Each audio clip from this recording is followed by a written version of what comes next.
What's up, guys? Mason the Brock Henderson here. So, is this what it's going to be like?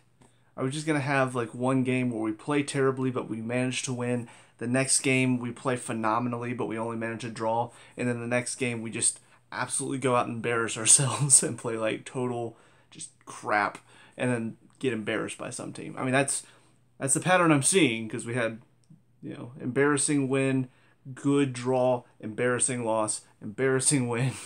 Gonna play well against Everton but get a draw somehow. Anyways, no, I mean overall it wasn't a good game. We come away with a win somehow, but it wasn't good. Very similar to the Tottenham game in that sense. I mean, just nobody felt like they were really working with each other. It was a bunch of individuals running around, and honestly, for me personally, I have to look at Brighton and say, how did you not win this game? Because the way we were defending, it was not a team effort. Most of the time when you see teams that go down to 10 men, if they win the game, it's because they are moving, defending as a block unit. And they're just so disciplined, working together. That was not us at all today. It was a lot of, if you're not anywhere near the ball, you're walking, you're standing, oh, ball comes to me, well, now I can go, and it's too late. So many of the players out there were doing that today. And somehow Brighton still couldn't find a way. They had chances, granted, but they did not finish much of anything today. And on top of that, you got a couple players out there like Caicedo trying to get himself sent off to drop us down to 9. You got Jackson. So many players just not giving us what we needed today. Not working together as a unit. And it showed. The amount of times Brighton were able to easily pick through us and get a decent chance. This game should have ended like 7-3 for Brighton. But thankfully they didn't finish their chances. We got lucky with that and somehow walk away 3-2 winners. So, yeah, it's just very frustrating. And especially after watching the complete just demolition of how we performed against Newcastle last weekend, you would expect there to be a little bit more discipline, a little bit more concentration and focus. No, there was none. It was back to the exact same. We got lucky on a couple of set pieces where we worked it well, a couple of good moments where it felt like, okay, yeah, we're fighting for the ball, we're playing well in that sense. And then by the end of the first half, it's like, no, we're just going to go right back, revert back to settings. That's honestly the best way I can put it. So first of all, we'll focus on, of course, what is going to be probably a big talking point, the referees. And it's kind of funny because Pawson 2 or 3 years ago, he was, in my opinion, the worst referee in the Premier League. And it's mainly just down to the fact that he's very naive, so he falls for a lot of the, I fell over, ref, give me a call, and he's like, okay, sure, yeah, that's a foul. Too many of those moments from him, and he's just very easy to fool him. And the amount of times that he's given soft penalties or soft fouls in the middle of the field because the guy just, and hardly any contact. Honestly, I'm surprised that Matoma didn't get a penalty for the way he went over. But yeah, it's really shocking to me just how long he's been refereeing, and he's still this bad. He still gets fooled by the easiest stuff. But the thing is, in the last 2 years, we've had referees like Peter Banks, David Coote, Jared Gillett. We've had these guys come in, and they are just somehow even worse.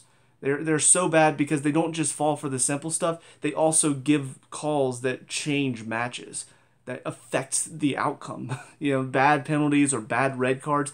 We've seen it from them multiple times, and not just for Chelsea. I know some people think Anthony Taylor's the worst referee. He's honestly not a bad referee. He just has a hate boner for Chelsea for whatever reason.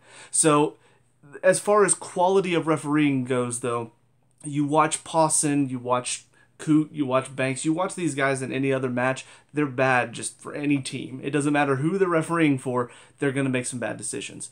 So yeah, Pawson today showing again why he was one of the worst, if not the worst referees. Because, yeah, so many calls just, it's simple stuff. You got a guy who just falls over under the slightest touch or goes spinning, goes rolling. He was calling it both ways, but just all around the field, it was way too easy to fool him today. And it makes those moments where you got one of our players most of the time, because I don't know why that ends up working out that way, but it tends to feel like most of the time when players don't get the call, it tends to be a Chelsea player. But you have those moments where they throw themselves, like Fernandez a couple times threw himself to the ground. And there were a few times he didn't get the call and we needed to get the call. And it's just like, where's the consistency? If you're going to call every single time somebody throws himself to the ground under the slightest contact, you should be always calling it. But he chooses his moments to not call it, and it tends to go against us. I would say 75% of the time when he does have a no call for a light touch, it tends to be against us. I don't know how that works, especially since we're at home. You would expect to get a bit of favoritism for being the home team, but no, we somehow get less favoritism. But as far as his big major calls, first of all, both yellows for Gallagher are both yellow cards. The first one, I will admit, it's typical Pawson where he doesn't make the decision right away. When he first called that foul, it was not a yellow card. But then he goes over, he sees the reaction of the player, and he's like, oh, actually, that looks pretty bad. No, that's a yellow card. I'm going to give that one. He's just, that's the type of referee he is. He doesn't have a decision in his mind right away most of the time. Of course, for the second one, he knew right away it was a yellow, and yeah, it's a yellow card. Gallagher does get the ball after he's mostly taken out Gilmore. And I'll talk about Gallagher, but yeah, it's stupid to be going in on a challenge like that when you're on a yellow card. He's breaking through to goal. You've slid in from behind, taken mostly the man, gotten the ball at the end of it. You're going to get a yellow for that. So I have no problem with either of Gallagher's yellow cards. The penalties that were called from VAR's point of view. So the first one, of course, I do agree with.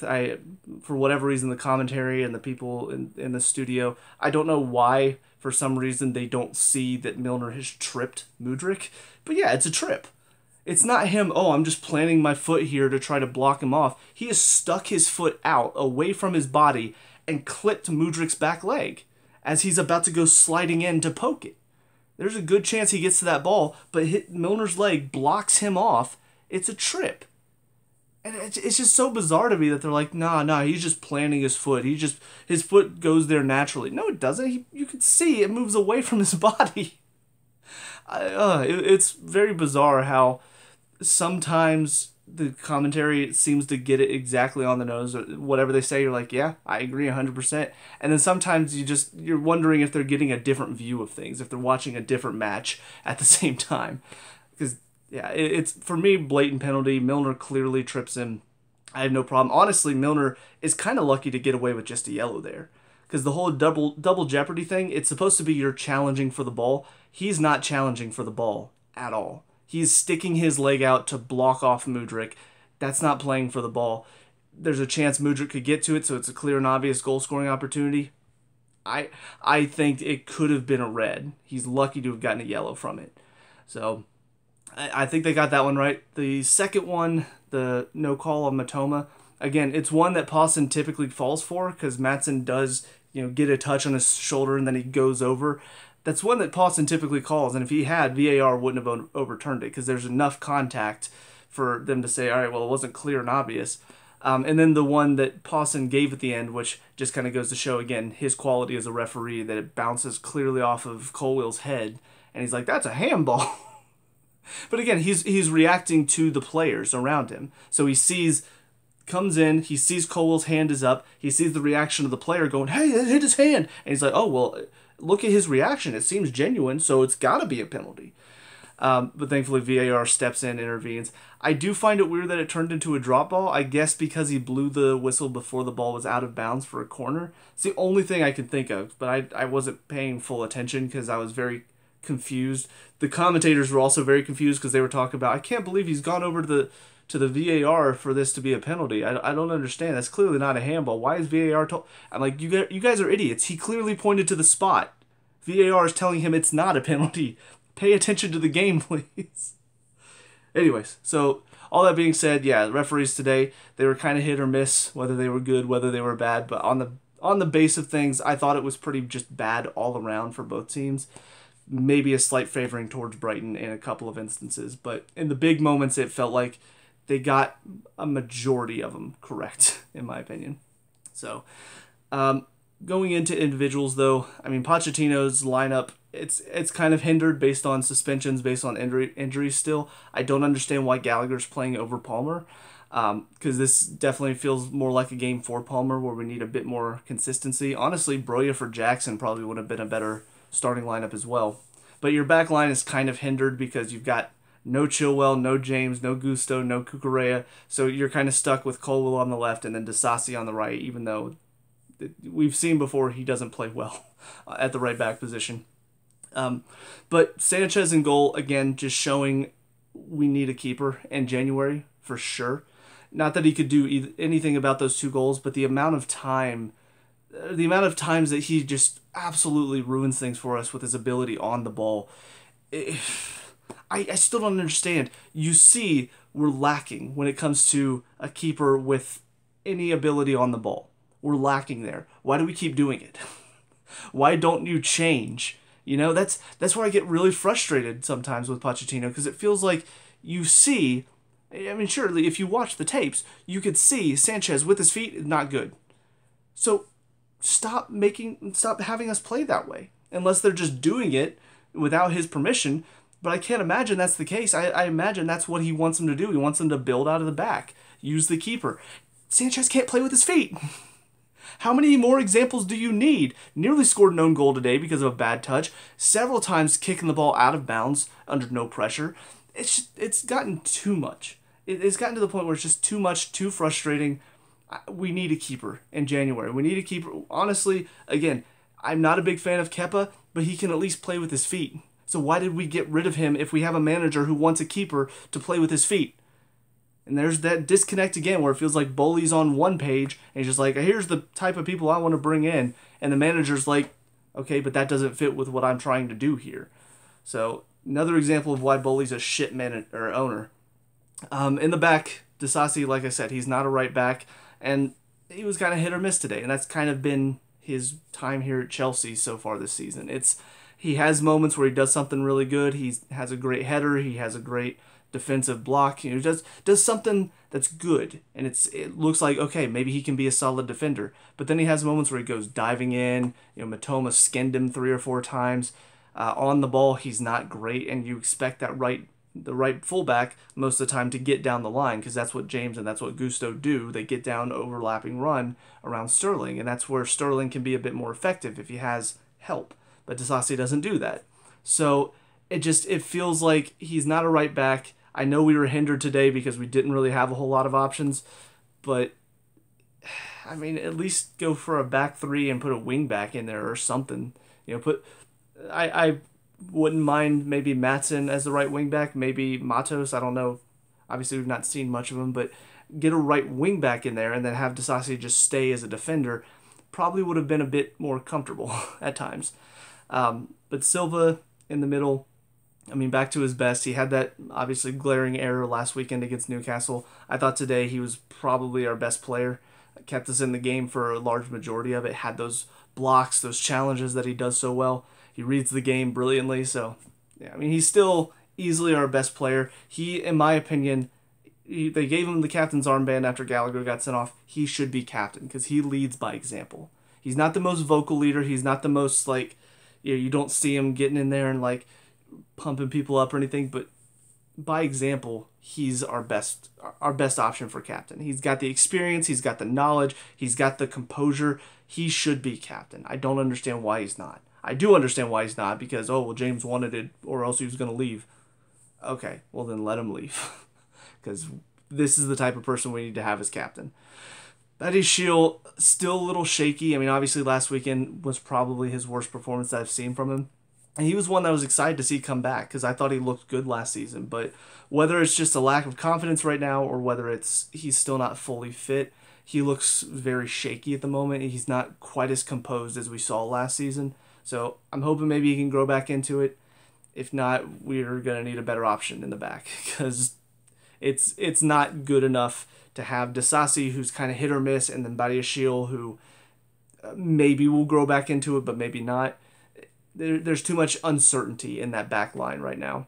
On the left side, Colwell, don't know what happened to him, but he's dropped off significantly.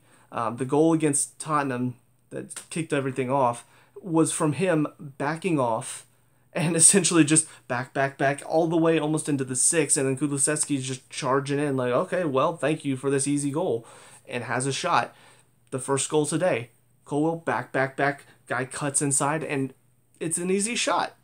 Because how many teams now are just going to put a left footer on that right side whenever Colwell's over there, and all they've got to do is just cut inside, and Colwell's going to let him cut inside, and then left-footed shot, easy goal.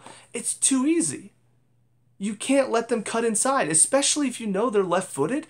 Show them down the line. But so many times today, I counted at least 5, maybe 6 times, one-on-one with Colwell, and instead of showing them down the line, so their only option is to maybe cut it across, which typically, Silva or Badiashile, most of the time are reading that.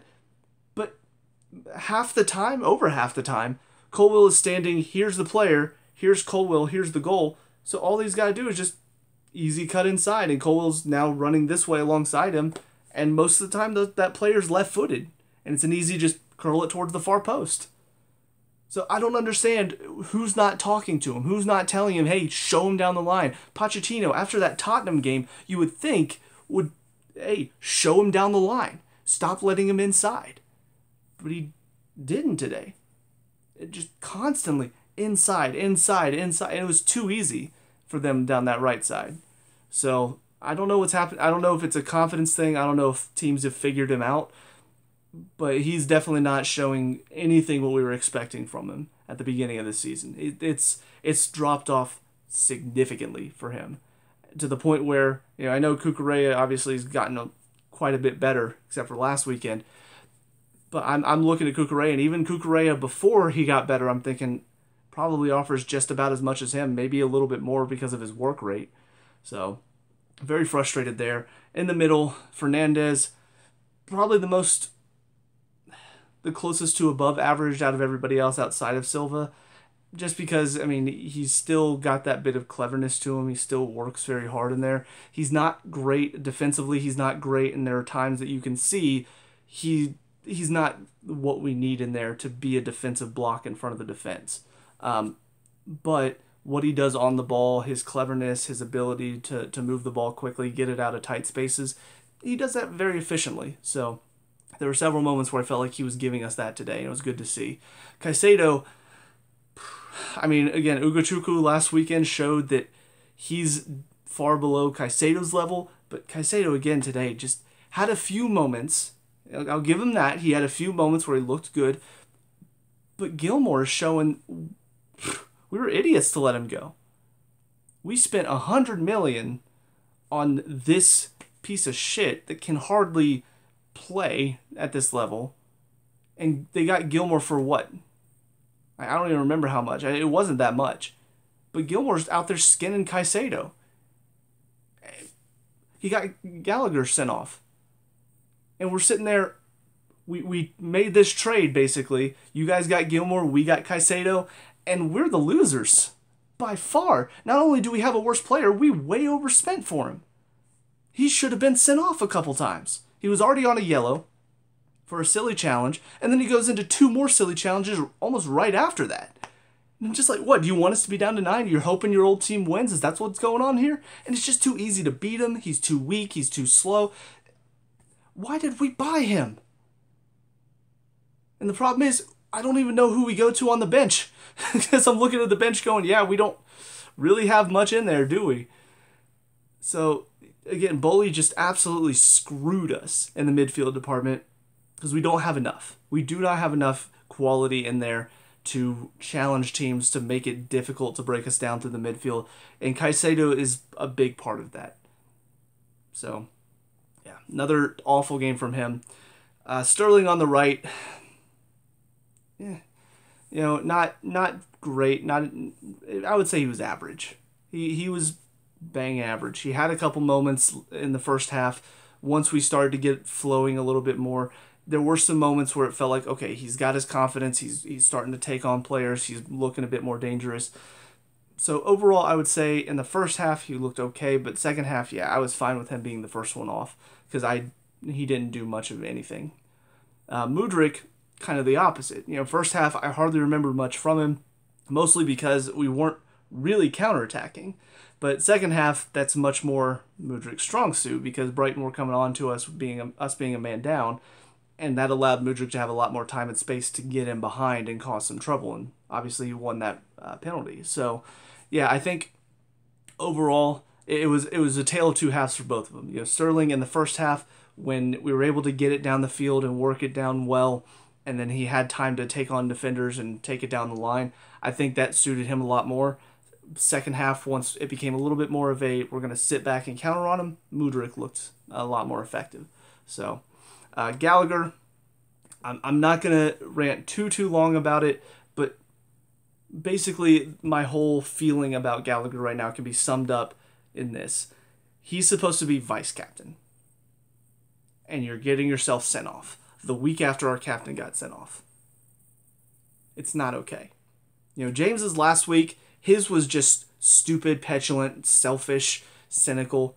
It's something where he's already on a yellow, the guys run past him, and in his stupidity, he pulls him down because he's pissed off and gets himself sent off. And you could even see by his reaction, he knew as soon as he did it, he knew it was a stupid mistake. Gallagher is naive.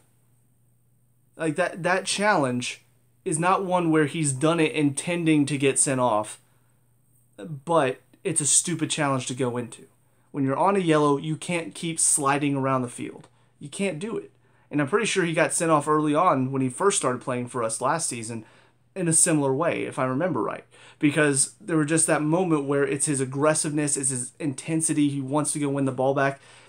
That's fine. I'm glad you have that ethic in you, that you want to work, but you're captain now. You're stepping into what should be a leadership position. So when you get that yellow card, you've got to learn to, okay, I gotta stop. Gilmore gets past you, don't go sliding in, you stay with him.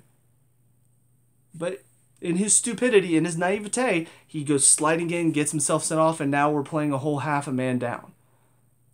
So not only last weekend, he was awful against Newcastle. He was absolutely terrible. This weekend, not really effective, and then goes and gets himself sent off when he's supposed to be a captain, supposed to be leading this team.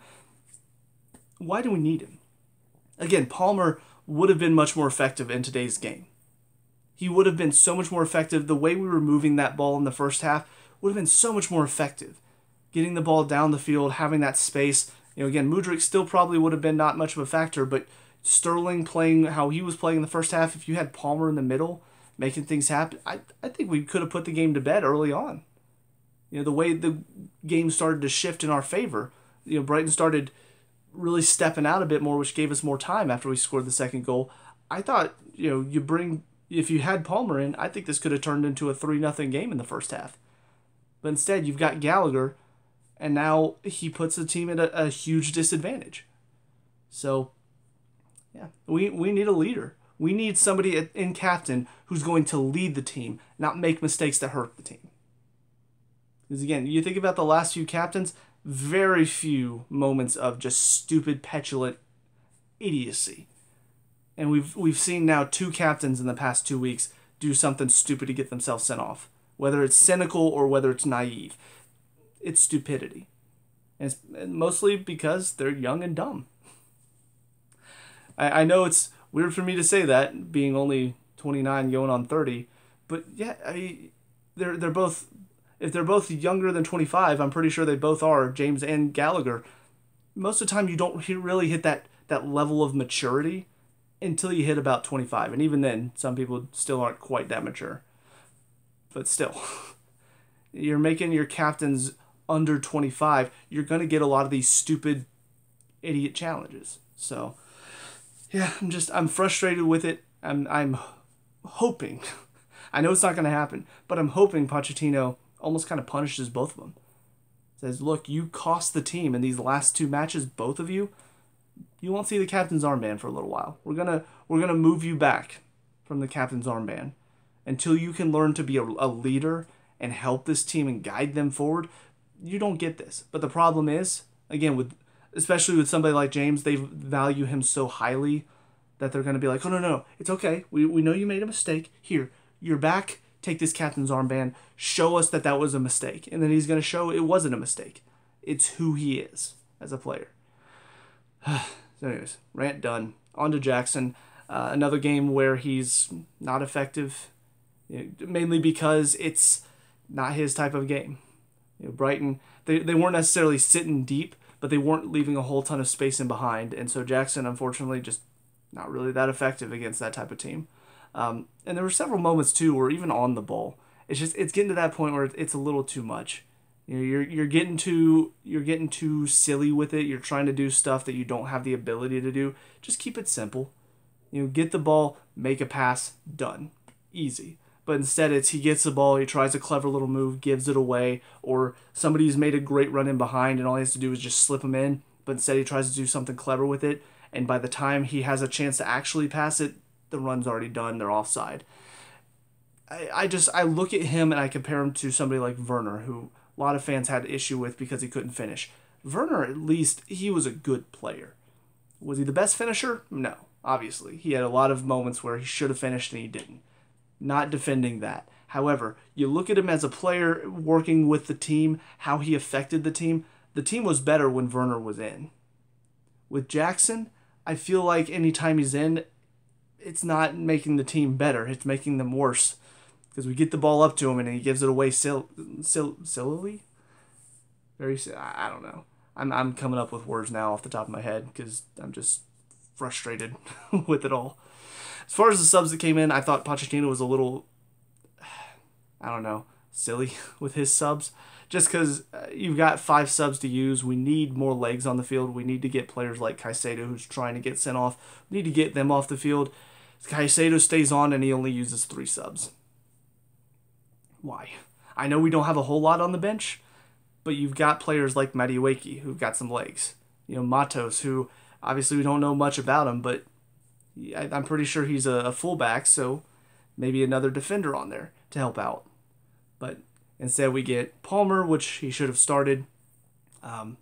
He comes on for Sterling, which it does provide a little bit more quality up top, but not much.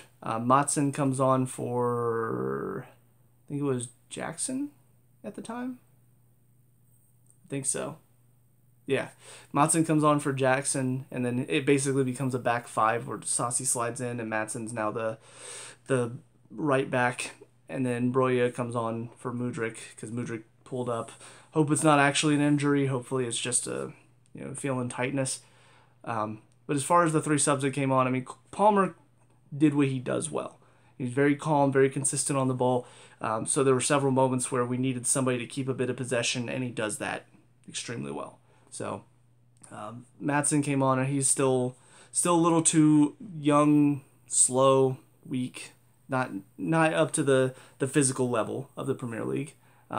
So they put him up against Matoma. Honestly, I thought it was going to be more so because Disasi was not handling Matoma well. I thought it was going to be the 2 of them, but instead it just became Disasi's now further inside, and now Matson's getting skinned by Matoma.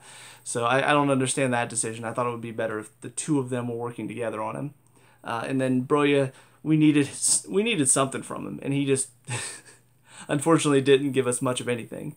And that, for me, that's disappointing because I think he's a striker that we could really use against teams that like to pack it in. He's very good at just holding up the ball, being a good target man. He didn't show any of that today. So I don't know if his injury's still bothering him or if he just doesn't have that confidence in him, but we needed him to show what he's capable of so that way Pochettino feels more confident to pick him over Jackson. But instead, I think he just showed that, unfortunately, Jackson's still our best option, and it's not saying much.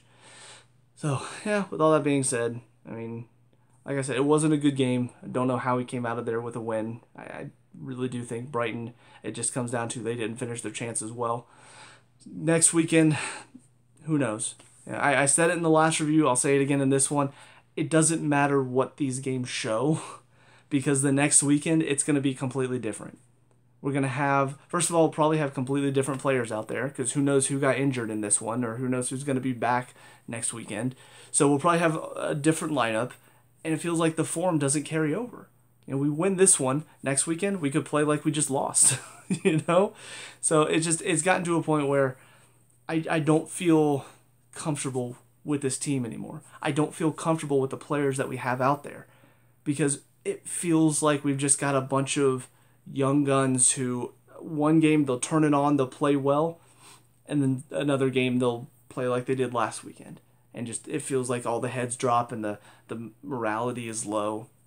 So it's gotten to a point where I feel like I can't predict games anymore. Even on the predictor, I have the Chelsea app. Whenever I do the play predictor or whatever, I've gotten to the point where I just want to keep predicting losses, so that way I'm never disappointed. Because every time I predict a loss, it's like, okay, well, we won. Don't know how, but cool. Whatever. So, but anyways, that's it for me. Let me know what you guys think down in the comment section below. What were your thoughts on the game today? Let me know. We could talk about and discuss all that good stuff. Leave a like and subscribe for future Chelsea reviews, and I'll see you guys in the next one. Peace out.